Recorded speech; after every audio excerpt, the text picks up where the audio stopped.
네, 안녕하세요. 나경수 교수입니다. 일반화학 뽀개기 7번째 챕터 첫 번째 영상입니다. 7번째 챕터는요, 준달의 일반화학에서는 원자 구조와 주기성이라고 되어 있고요.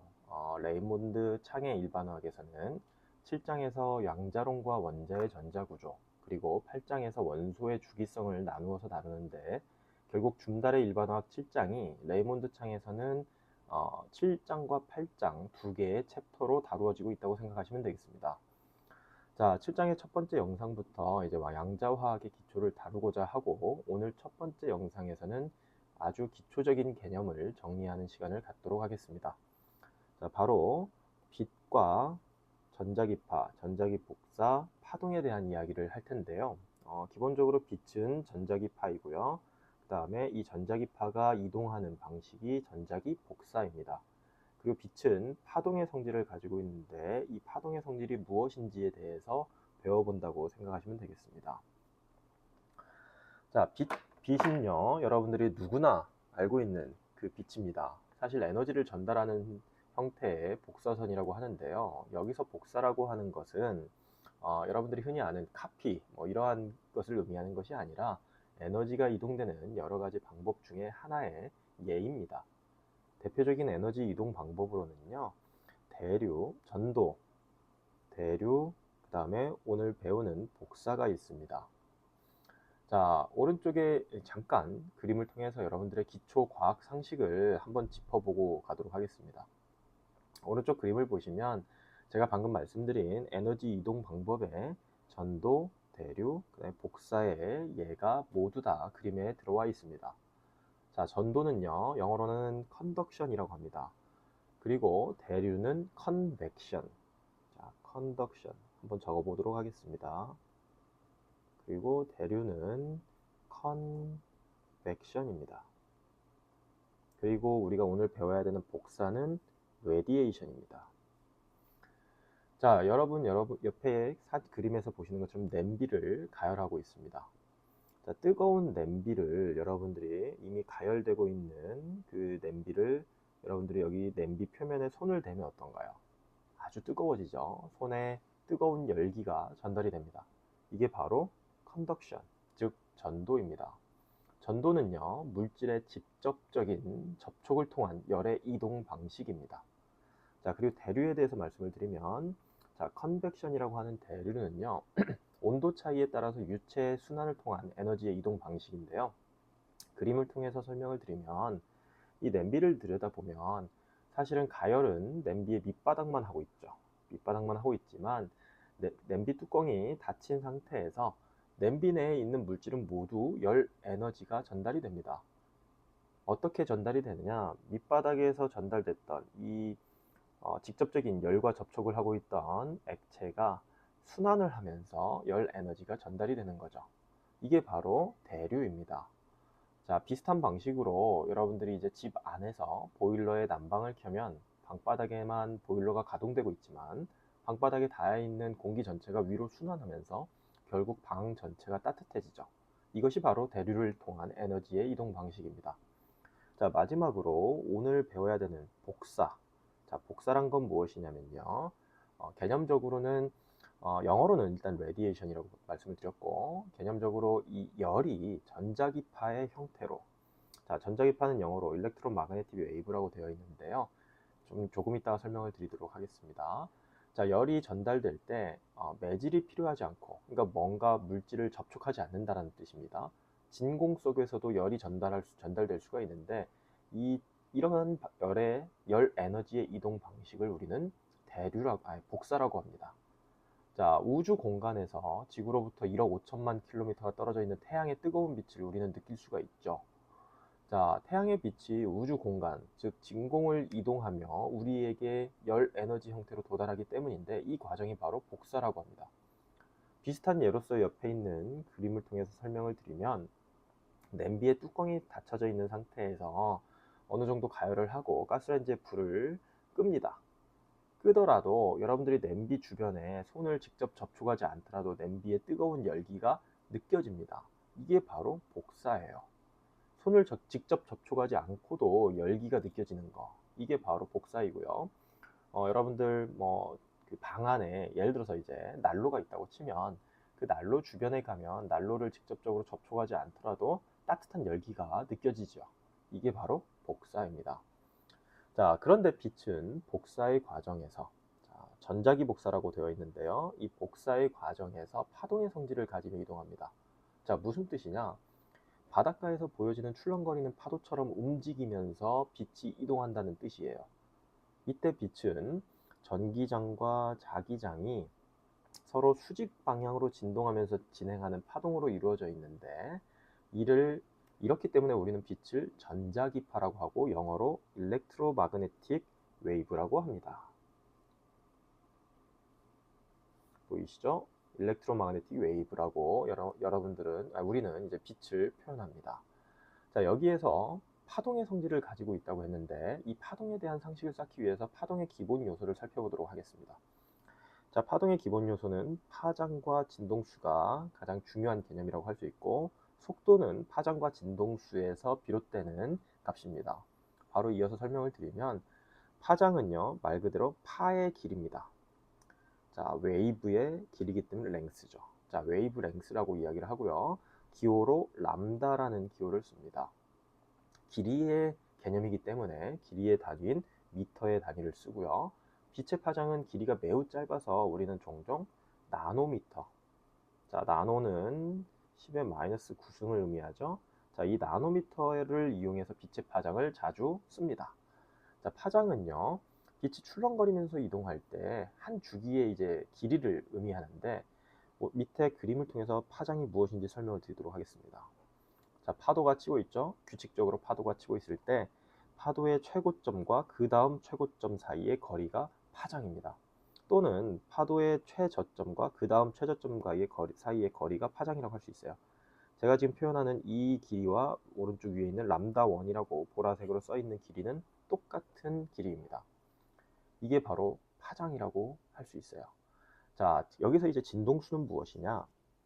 진동수는 진동하는 횟수입니다. 말 그대로 진동하는 횟수이고 파동의 횟수라고 생각하시면 되고 따라서 영어로 웨이브 넘버라고 표현을 합니다. 웨이브의 개수라는 뜻이지요. 자, 그리고 진동하는 빈도수를 의미한다는 뜻에서 프리퀀시라고 쓰기도 합니다. 다 똑같은 말이에요. 그리고 우리는 기호로 V가 아닙니다. 누예요. 자, 누라고 하는 기호를 쓰는데 발음은 누 길게 발음하는 식으로 발음하시면 됩니다. 자, 이 프리퀀시라고 하는 건 어떻게 정의하느냐? 1초에 파동이 반복되는 횟수를 의미합니다. 즉 초당 횟수라는 뜻에서 단위가 세크-1이에요. 여기에 있는 s는 세컨드에서 온 단위입니다. 그런데 우리는 세크-1을 간단하게 헤르츠라고 하는 과학자의 이름을 붙여서 기호로 HZ를 붙이기도 합니다. 똑같은 의미예요. 다시 말하면 1세크-1은 1헤르츠랑 같습니다. 자, 이게 무엇을 의미하느냐? 자, 위에 지금 여기 보면 제가 파동을 두 개를 예를 들어서 가지고 왔습니다. 이 두 개의 파동을 통해서 학습을 해보도록 하겠습니다. 자, 위에 있는 1번의 파동은 람다1의 길이를 갖고 파장을 갖고요. 지금 현재 보면 1초간 여기서부터 반복을 몇 번 했냐? 한 번, 두 번, 세 번, 네 번, 다섯 번, 여섯 번 했습니다.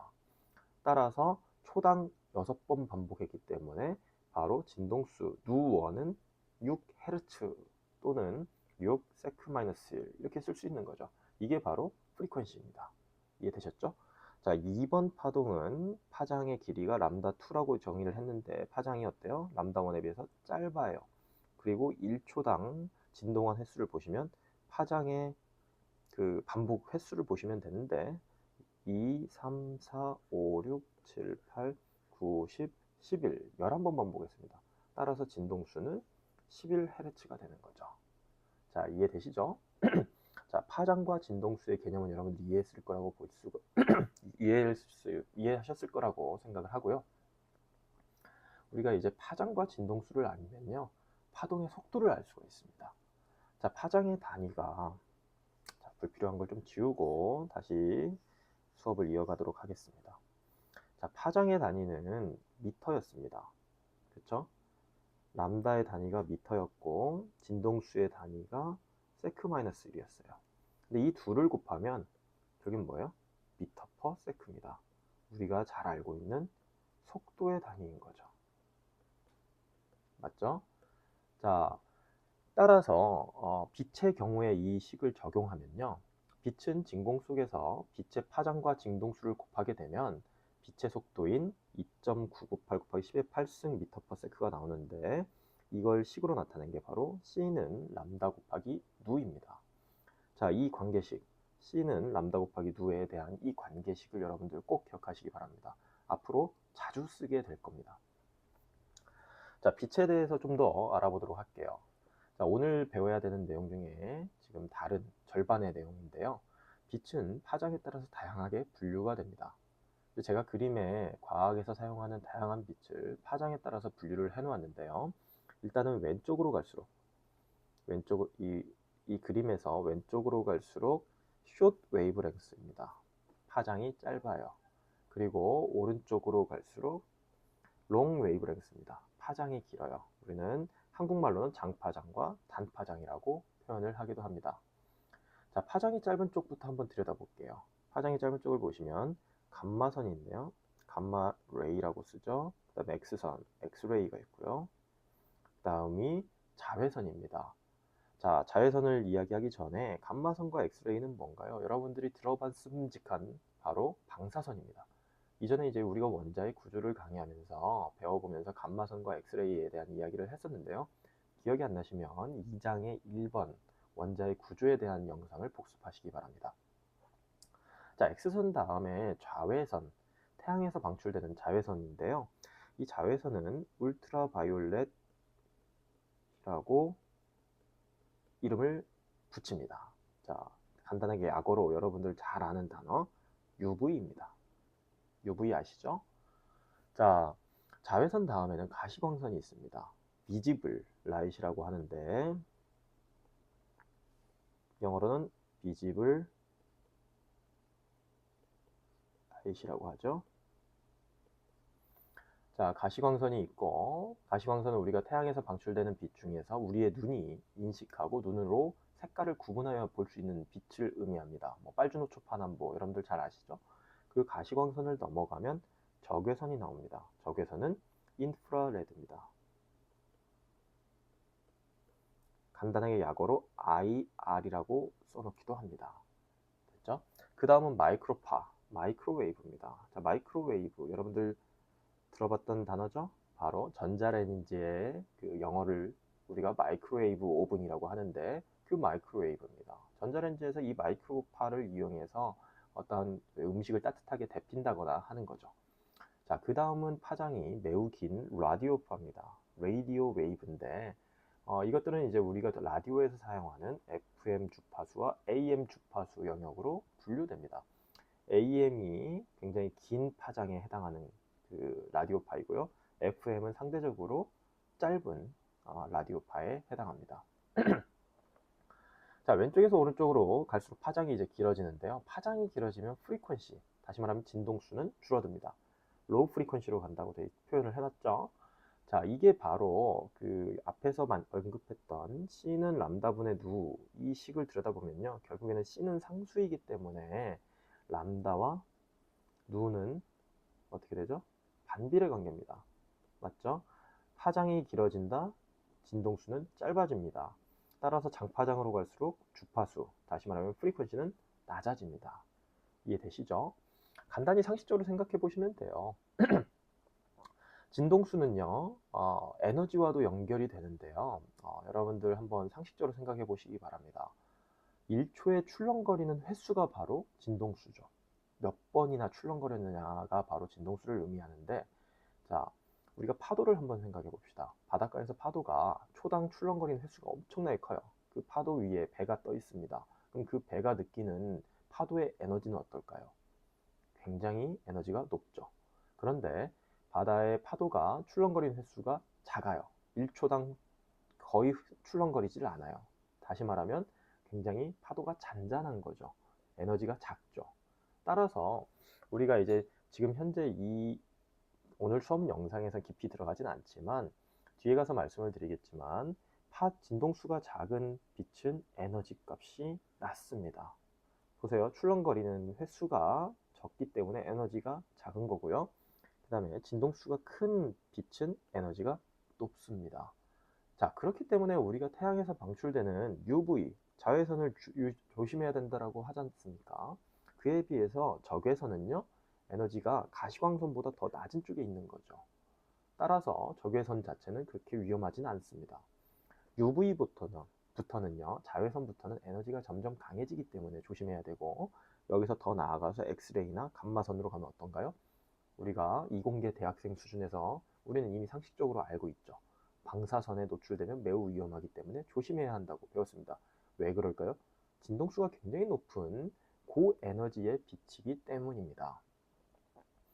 자, 이 정도로 여러분들 빛의 분류에 대해서 배워보고요. 가시광선에 대해서만 조금만 더 추가로 배우도록 하겠습니다.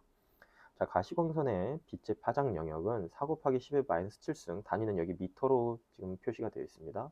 여기서부터 7 곱하기 10의 마이너스 7승 미터까지 영역이 이제 가시광선인데요. 사실 4 곱하기 10의 마이너스 7승 미터는 우리가 흔히 얘기하는 나노미터 단위로 바꿔보면 400 나노미터입니다. 그리고 7 곱하기 10의 마이너스 7승 미터는 700 나노미터인 거죠.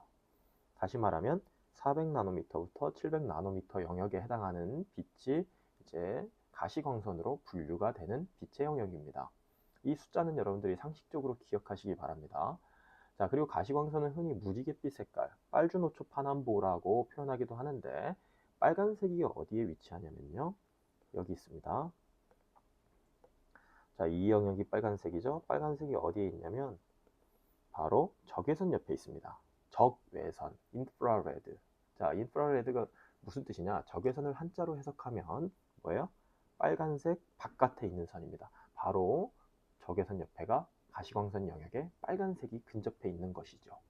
자외선도 마찬가지입니다. 자, 자외선은요, 가시광선 영역에서 에너지가 높은 400나노미터 영역 근처에 있는데, 자외선, 보랏빛 자의 바깥외입니다. 그래서 보랏빛의 바깥에 있는 선이라는 뜻이겠죠. 따라서 자외선 바로 옆에 근접한 가시광선의 빛이 이쪽 영역이 보랏빛 영역의 400나노미터에 근접한 빛입니다. 자, 이 정도로 가시광선에 대해서도 이제 배워보았고요. 오늘 수업은 이렇게 해서 마치려고 합니다. 자, 오늘 배운 내용은요, 크게 첫 번째는 빛이고요. 자, 빛은 전자기파로 이루어져 있고, 빛이 이동하는 방식이 전자기 복사죠. 이제 빛은 에너지의 한 형태인데, 얘가 전달되는 방식이 바로 전자기 복사라고 이야기했습니다. 그리고 빛은 파동의 성질을 가지고 있다고 했어요. 자, 파동의 성질을 우리가 이야기할 때 기본적인 개념 배웠죠? 파장, 그 다음에 진동수, 그 다음에 얘네 둘을 곱하면 빛의 속도인 c가 나온다. 이 관계식을 오늘 배워보았습니다. 이 개념 여러분들 정확히 다시 한번 복습을 하시고 다음 영상으로 넘어가도록 하시기 바랍니다. 다음 영상에서는 이제 양자화학의 본격적인 내용을 수업하도록 하겠습니다.